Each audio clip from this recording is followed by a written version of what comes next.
زندگی آمد برائے بندگی، زندگی بے بندگی شرمندگی. یہ زندگی اللہ رب العزت کی عبادت کے لیے ہے. اگر ہماری زندگی میں اللہ کی عبادت نہیں ہے تو یہ زندگی سوائے قیامت میں اللہ کی بارگاہ میں شرمندگی کے علاوہ اور کوئی چیز نہیں ہوگی.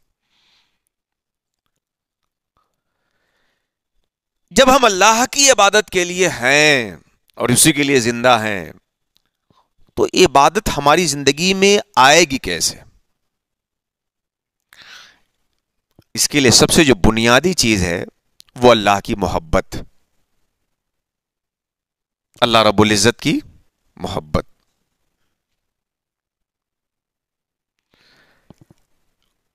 مثنوی مولانا روم فرماتے ہیں کہ اندرون کعبہ رسم قبلہ نیست. شاید وزن بگڑ رہا ہے حضور کو اگر یاد ہو تو اس کو. درون کعبہ رسم قبلہ نیست. حجاج کرام ہیں اس میں، عمرہ پہ جانے والے لوگ ہیں، آپ لوگ خوب اس چیز کو سمجھتے ہیں، دیکھے ہیں. جب لوگ حج کے موقع پہ جاتے ہیں کعبہ مکرمہ بیچ میں ہوتا ہے اور چاروں طرف سے لوگ اس کا استقبال کرتے ہوئے نماز پڑھ رہے ہوتے ہیں. کوئی پچھم سے ہے تو ادھر، جو ادھر سے ہے کعبہ جس کے سمت میں پڑ جائے. ہم لوگ یہاں ہیں، ہم لوگوں کا قبلہ پچھم کی جانب پڑتا ہے. جو لوگ مکہ مکرمہ سے، کعبہ مکرمہ سے پچھم کی طرف رہتے ہیں ان کا قبلہ پورب کی طرف پڑے گا. جو ادھر رہتے ہیں ان کا ادھر پڑے گا، جو ادھر رہتے ہیں ان کا ادھر پڑے گا. لیکن اگر کسی کو کعبہ کے اندر داخل کر دیا جائے تو اب وہ تو جدھر چہرہ کرے گا ادھر ہی اس کا استقبال ہو جائے گا. تو درون کعبہ رسم قبلہ نیست. کعبہ کے اندر رسم قبلہ نہیں ہوتا. اس فلسفے سے مولانا روم یہ سمجھانا چاہتے ہیں کہ جب دل میں اللہ کی محبت گھر کر جائے تو اس کے لیے رسم بندگی کو تلاش کرنے کی ضرورت نہیں ہوتی ہے. پھر وہ جو کام کرتا ہے اللہ کے لیے کرتا ہے اور وہ عبادت بن جاتی ہے. پھر وہ جو کام کرتا ہے وہ اللہ کے لیے کرتا ہے، اور جو کام اللہ کے لیے کرنا ہے اس کے کرنے میں اس کو ثقالت اور بوجھ کا احساس نہیں ہوتا. تو اصل چیز اللہ ہمیں اپنی بندگی کے لیے پیدا کیا ہے، اور بندگی کا مزہ تب آئے گا جب اللہ کی محبت ہمارے سینوں میں آئے. جب کسی کو کسی سے محبت ہو جاتی ہے تو اس کے گھر کا طواف کرنے میں مزہ آتا ہے، چکر لگانے میں. جب کسی کو کسی سے محبت ہو جاتی ہے تو اس محبوب کی گلی کے چکر لگانے میں اسے مزہ آتا ہے، اس کے گھر کی زیارت کا ارادہ کرنے میں مزہ آتا ہے.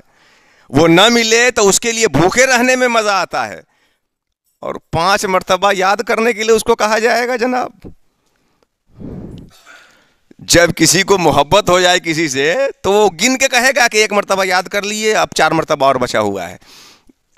اب 5 مرتبہ ہو جانے کے بعد کہے گا نا اب تو 5 مرتبہ ہو گیا، آپ کہیں یاد کیا جائے گا.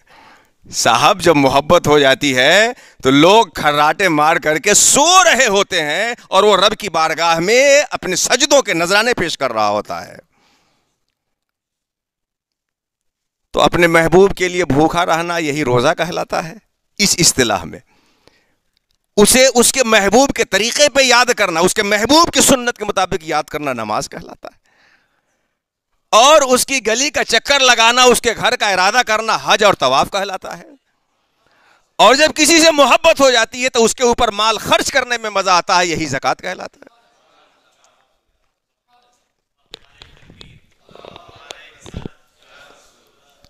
تو اللہ تعالیٰ نے ہم سب کو اپنی عبادت کے لیے پیدا فرمایا ہے، اور عبادت یا تو قلب سے قالب پہ آئے یا قالب سے قلب میں جائے.